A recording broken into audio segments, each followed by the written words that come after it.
Vamos então continuar aqui detalhando um pouco o conceito, né, que a gente viu sobre provisões, né, que é um passivo de prazo ou valor incerto, e também detalhando aqueles critérios para que uma provisão seja reconhecida.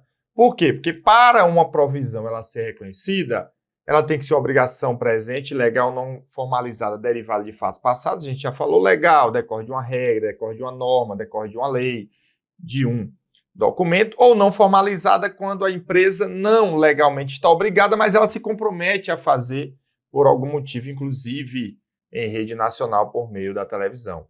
É provável que haja uma saída de recurso para liquidar a obrigação, por isso que a probabilidade de perda, quando for provável, eu contabilizo, desde que atendido os outros requisitos, e seu custo ou valor pode ser mensurado com confiabilidade, claro. É algo, né, que é natural da contabilidade. Se eu não sei qual a mensuração daquele item, eu não posso registrar.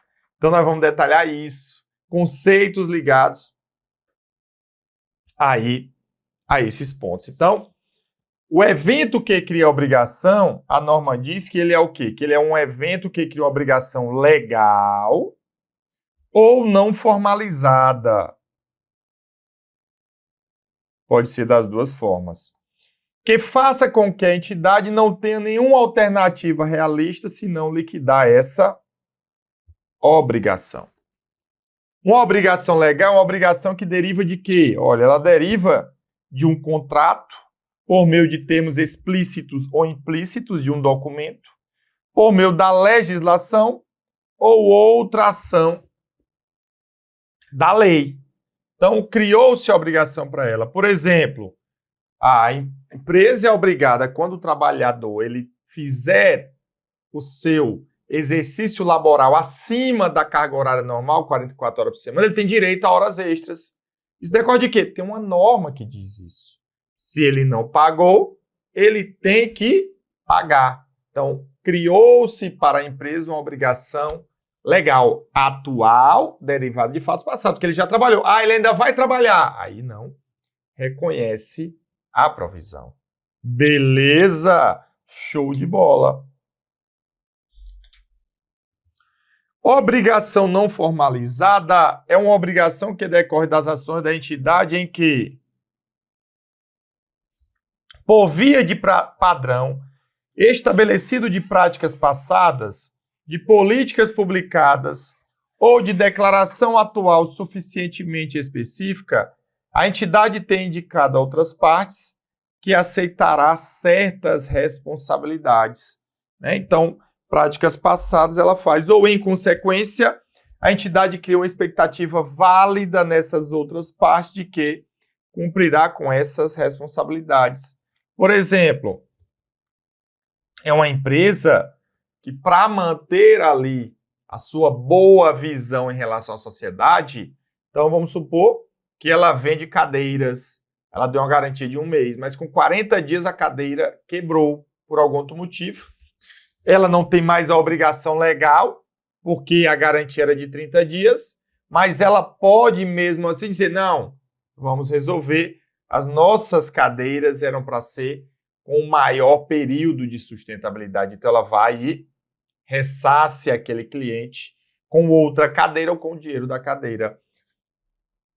Um caso bem comum de obrigações não formalizadas é o recalque de veículos. Então vocês às vezes veem ali na televisão, olha, estamos comunicando que veículos da marca tal, né, do modelo tal, do ano tal a tal, vamos convocá-los a comparecer em tais dias na concessionária da sua cidade para trocar um determinado equipamento que foi identificado, né, que isso pode causar algum problema, alguma, né, avaria no veículo e que pode, inclusive, ter problemas para a vida das pessoas. Então, ela vai lá e, de forma não legal, ou seja, não formalizada, ela se compromete a fazer a troca daquele equipamento, daquele item que compõe o veículo. Entenderam? Então, é um pouco disso. As provisões, elas podem ser distintas de outros passivos, tais como contas a pagar e provisões, né, e passivos derivados de apropriações por competência. Aqui é um ponto que a gente já, né, vem adiantando em alguns momentos anteriores e vamos reiterar. Por quê? Porque às vezes confunde. Um passivo, né, uma provisão, um passivo de prazo ou valor incerto, é uma dívida, mas eu não sei quando vou pagar e ou quanto vou pagar. Por exemplo, férias. Eu tenho ali a minha folha de pagamento, férias e 13º, então mês a mês o empregado já tem direito ali a 1/12 das férias e do 13º salário, sendo que as férias eu tenho uma adição de 1/3 desse valor. Então o que é que acontece?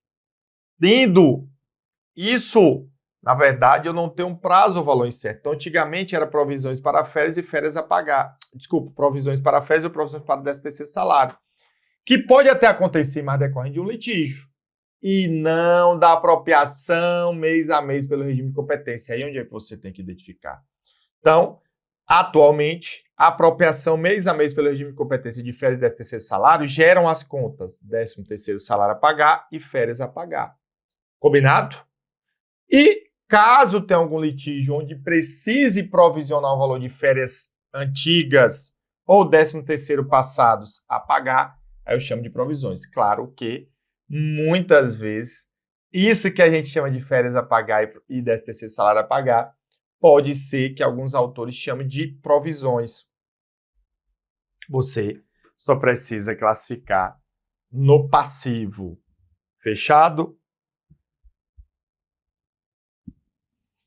Então, as contas a pagar são passivos a pagar por conta de bens ou serviços fornecidos ou recebidos e que tenham sido faturados ou formalmente acordados com o fornecedor. E os passivos, tá? Então, vocês viram aqui. E os passivos derivados de apropriações por competência são passivos a pagar por bens ou serviços fornecidos ou recebidos, mas que não tenham sido pagos, faturados ou formalmente acordados com o fornecedor, incluindo valores devidos a empregados, por exemplo, valores relacionados com o pagamento de férias. Embora algumas vezes seja necessário estimar o valor ou prazo desses passivos, a incerteza é geralmente muito menor do que nas provisões. Então, por isso, o nome mais correto é férias a pagar e 13º salários a pagar. Então, o que a gente tem aqui é só dizer que, apesar de a provisão ela ser um passivo, nem todo passivo é provisão. E cuidado que a provisão não se confunde. Contas a pagar ali do dia a dia da empresa, como pagamento de fornecedores, né? Ou passivos decorrentes de apropriações pelo regime de competência, como férias e 13º salário a pagar.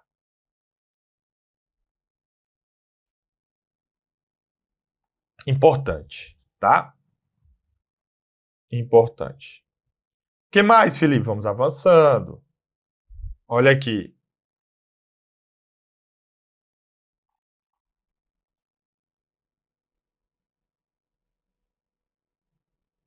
Show de bola.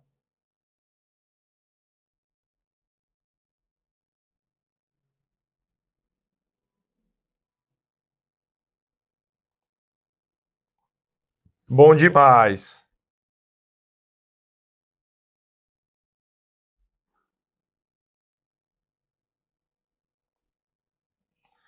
E aí, o que é que eu tenho? Mensuração da provisão. Melhor estimativa.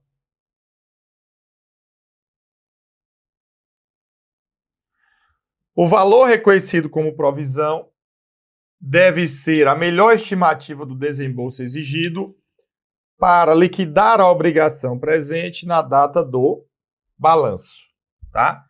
Então, é importante a gente lembrar que a provisão, ela é uma estimativa. Eu tenho, por exemplo, que há um litígio onde a parte que nós estamos analisando, ela é passiva no processo. Por exemplo, o empregado entrou na justiça contra a empresa, o governo entrou na justiça contra a empresa para pagar tributos, o empregado, na verdade, para pagar verbas rescisórias ou algum salário. Então, a empresa vai chamar os seus contadores, os seus advogados ou outros profissionais e eles vão avaliar, olha, de acordo com a documentação, aquilo é devido ou não? E se sim, qual é o valor? Não necessariamente é o valor que o empregado pediu ou que o governo pediu, porque às vezes ele pode ter documentos que comprovem. Então, quem vai analisar é os profissionais da empresa, para que ele registre, caso tenha que registrar uma provisão, aquela estimativa mais próxima da realidade, tá bom? A melhor estimativa do desembolso exigido para liquidar a obrigação presente é o valor que a entidade racionalmente pagaria para liquidar a obrigação na data do balanço ou para transferi-la para terceiros nesse momento. Então, vejam, né, que essa melhor estimativa é o que a entidade racionalmente pagaria para liquidar aí essa obrigação na data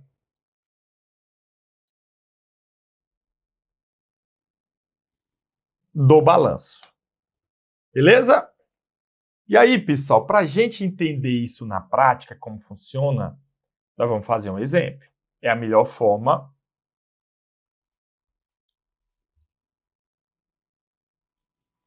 para analisarmos. Claro, existem algumas formas de provisões. Eu tenho uma provisão para garantias, que é quando ele vende e dá uma garantia a um determinado período, ele já tem que provisionar aquele valor. Eu tenho a provisão de litígios administrativos, civis, tributários, trabalhistas, que eu tenho uma forma de calcular também. Eu tenho provisão para reestruturação, que tem uma forma de calcular e assim por diante. Então, a gente vai ver cada um deles. Aqui, nós estamos tratando inicialmente de qual, Felipe? Da provisão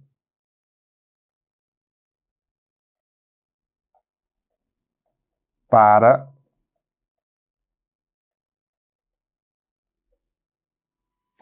garantias. Então, a entidade vende bens com a garantia segundo a qual os clientes estão cobertos pelo custo da reparação de qualquer defeito de fabricação que se tornar evidente dentro dos primeiros 6 meses após a compra. Tá bom? Então, se forem detectados defeitos menores em todos os produtos vendidos, a entidade irá incorrer em custos de reparação de 1 milhão. Se forem detectados defeitos maiores em todos os produtos vendidos, a entidade irá incorrer em custo de reparação de 4 milhões.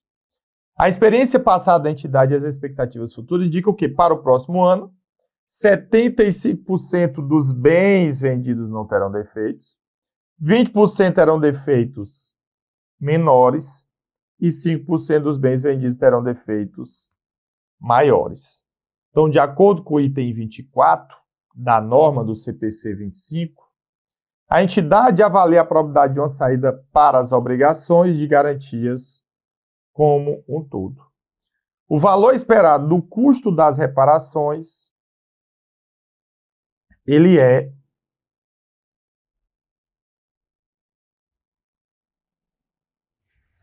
de quanto?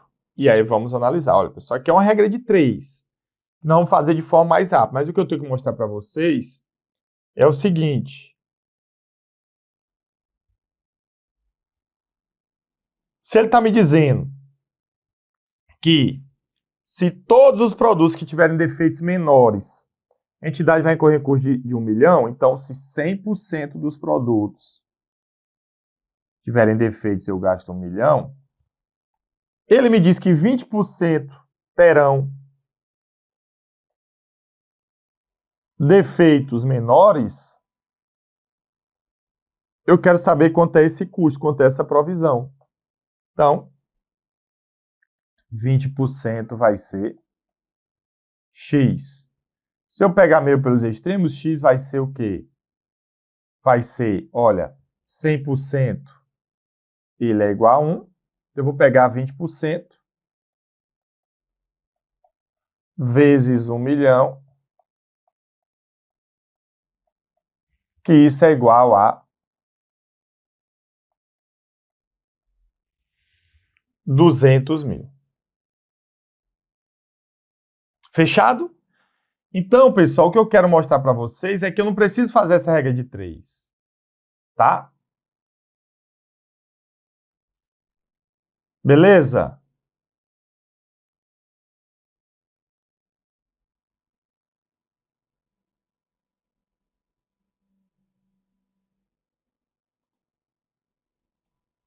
Pronto.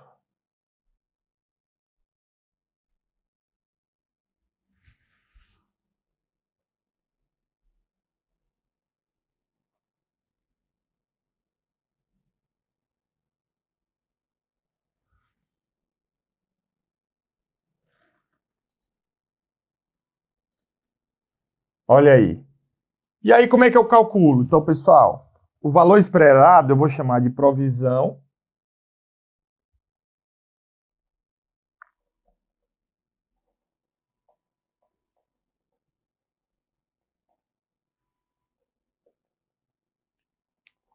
Garantias.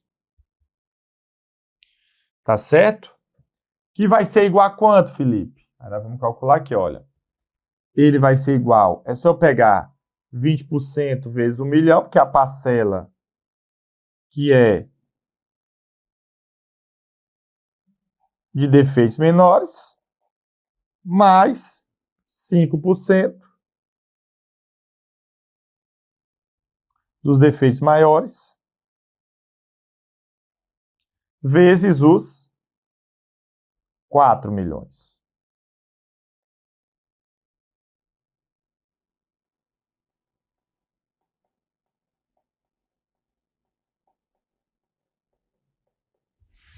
Isso vai dar quanto?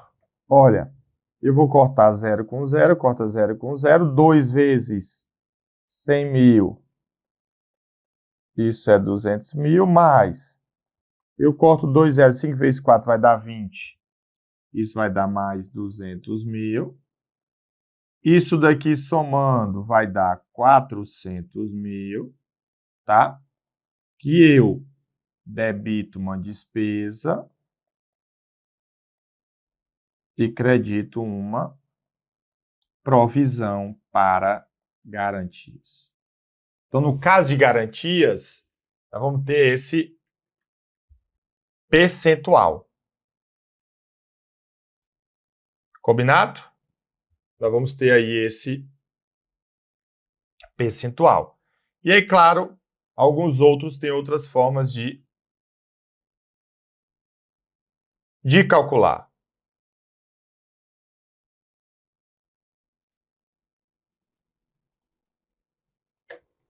Tranquilo? Vamos fazer uma questão. Olha aí como pode ser cobrado. A empresa que negocia carros também possui uma oficina para manutenção de carros na garantia. Ao preparar suas demonstrações contábeis, a empresa precisa verificar a cobertura do custo de reparação de qualquer defeito de fabricação.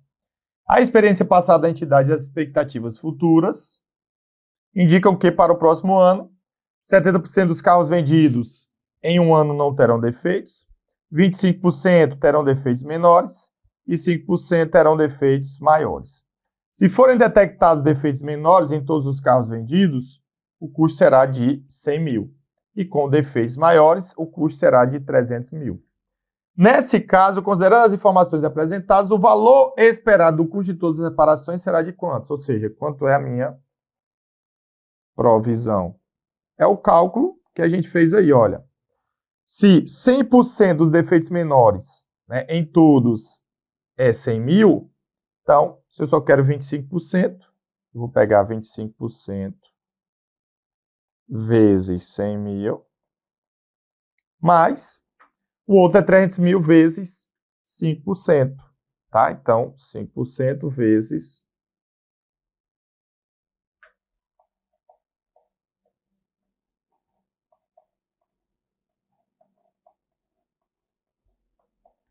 300 mil. Então, eu corto aqui 2 zeros.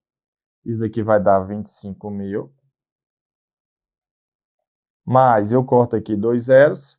5 vezes 3 vai dar 15 mil. E aí, quando eu somar, isso vai dar quanto?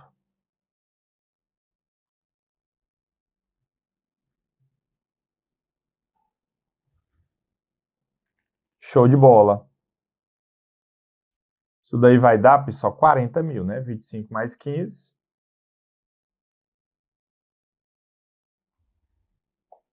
Isso vai dar 40 mil. E aí, meu gabarito é a letra B. Então, questão interessante e que nós fizemos aí todos os cálculos de forma bem objetiva. Fechado? E aí, pessoal, o uso da provisão, né? Uma provisão ela deve ser usada somente para os desembolsos para os quais a provisão foi originalmente reconhecida. Ou seja, somente os desembolsos que se relacionem com a provisão original são compensados com a mesma provisão. Reconhecer os desembolsos contra uma provisão que foi originalmente reconhecida para outra finalidade esconderia o impacto de dois eventos diferentes, tá? De dois eventos diferentes. Beleza? Então, pessoal, se eu tenho alguns tipos de provisões. Ó, eu tenho uma provisão para garantias. Ou seja, isso serve para as garantias dos produtos.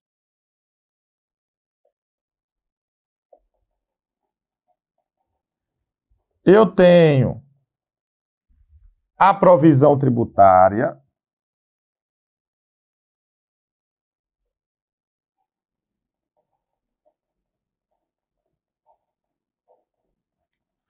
Que isso serve para litígios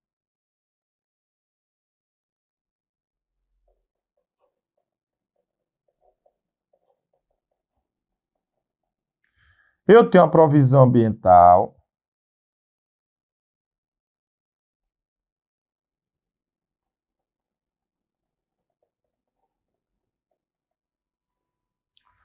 Que tenham litígios ambientais. E outros tipos. Mas o que quer dizer isso que aqui está escrito? Tá bom? O que quer dizer é que é o seguinte: se eu reconhecer uma provisão para garantias, eu só posso pagar a provisão para garantias. Eu tenho uma dívida, provisão para garantias, eu vou pagar aquela provisão. Eu não posso, por exemplo, ter uma provisão para garantias que depois não se efetivou, eu manter essa provisão para garantias e vamos supor que surja uma provisão tributária, eu não lanço aproveitando a provisão para garantias e aí paga a provisão tributária reconhecida como garantias. Não. Eu tenho uma provisão para garantias, se não tiver, eu reverto esse valor, reconheço a provisão tributária e pago a provisão tributária. Então, a norma é bem clara. Uma provisão somente deve ser usada para os desembolsos para os quais a provisão foi originalmente reconhecida. Então, se eu criar uma provisão para garantias, eu só posso pagar se for aquela provisão para garantias.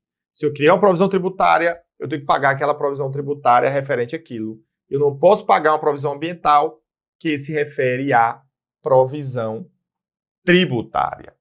Beleza? Show de bola?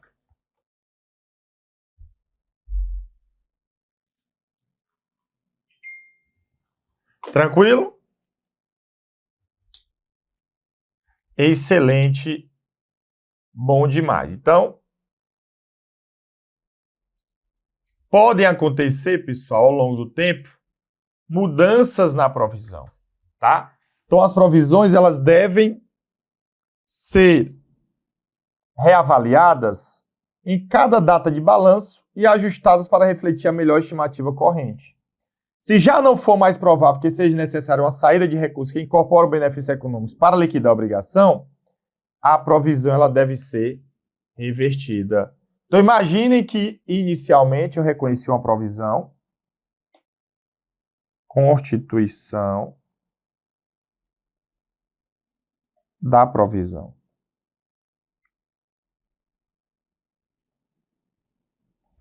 Aí eu debito a despesa com provisão e credito uma provisão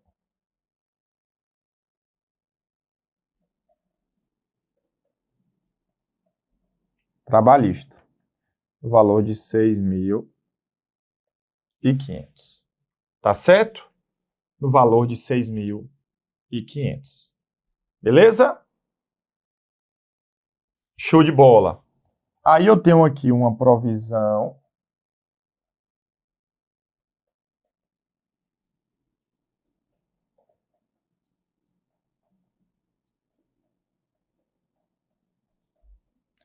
trabalhista de 6.500. Show de bola? Aí vamos supor que no final do ano seguinte eu identifique que, olha, aquela obrigação que era provável, ela não é mais provável. Então, ela não existe mais. Ela não existe mais. Então, a reversão deve ser feita. Como é a reversão? É o lançamento contrário, ó. Debita a provisão, 6.500. Eu debito a provisão trabalhista, tá? Que diminui o passivo.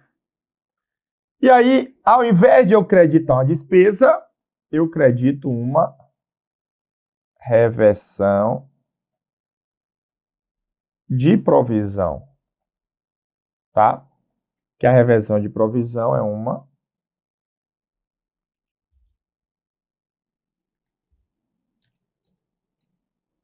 receita, tá? No valor de 6.500. Então, quando for utilizado o desconto a valor presente, o valor contábil da provisão ele aumenta a cada período para refletir a passagem do tempo. Esse aumento deve ser reconhecido como despesa financeira. O que é que eu quero dizer? Olha, primeiro eu expliquei que quando a provisão ela não mais existir, eu tenho que reverter. O segundo ponto é, se eu tiver uma provisão de longo prazo, eu preciso ajustar valor presente. E quando eu ajustar valor presente, com o passar do tempo, eu vou ter que o quê? Que ir reconhecendo a despesa, né, e reduzindo aquele valor que fica apropriado decorrente da provisão. Isso daqui é mais cobrado de forma literal pelas bancas. Fechado? Bom demais?